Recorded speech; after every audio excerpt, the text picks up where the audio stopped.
15 वर्ष झाले बाळशास्त्री साहेबांना आम्ही आश्वासन दिलं की हा रोड आम्ही पुरा करतो. मीटिंगला आम्ही असतो ग्रामपंचायत, मी माजी सरपंच आहोत. तर हो बोलले तर अजून त्याचं काहीच काम नाही झालं. बाळशास्त्री साहेबांनी जर MIDCचा विकास केला असता तर या इथच्या स्थानिक जे पोरं आहेत त्या पोराईले त्या ठिकाणी रोजगार भेटून ते पुन्हा मुंबई ज्या ठिकाणी जातात इथून 500 किलोमीटर, तर ते या ठिकाणीच रोजगार उपलब्ध झाला असता तर ते आई वडिलांची इथंच सेवा केली असती. आपल्या इथंच ते घरच्या भागावर ते या ठिकाणी त्याला पगार भेटला असता. MIDC शिफ्ट करून राहिले.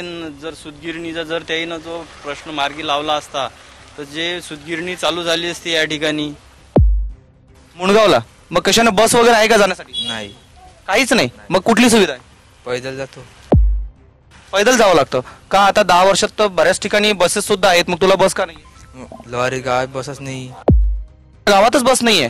मग विद्यार्थी शाळेतून जातात कसे? पैदल. रोज तू 4 किलोमीटर पायी जाणे येणे करतो. हो.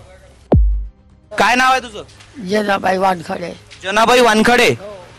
काय तू आता पूर्ण आयुष्य निघून गेलं, आता हे मतदान चालू आहे, या मतदानाबद्दल काय सांगशील? आम्हाला बापा सिलेंडर गॅस पाहिजे. सिलेंडर गॅस पाहिजे. हो बोलके साहेब. बोडके साहेबच पाहिजे. मग आता बोडके साहेबांना मतदान करणार का? हो एकच मतदान. एकच मतदान. अच्छा. हो आपण बघू शकतो या ठिकाणी वृद्ध व्यक्ती सुद्धा आता फक्त दीपक दादा बोडके यांनाच मतदान करणार या ठिकाणी आपल्याला दिसून येत आहे.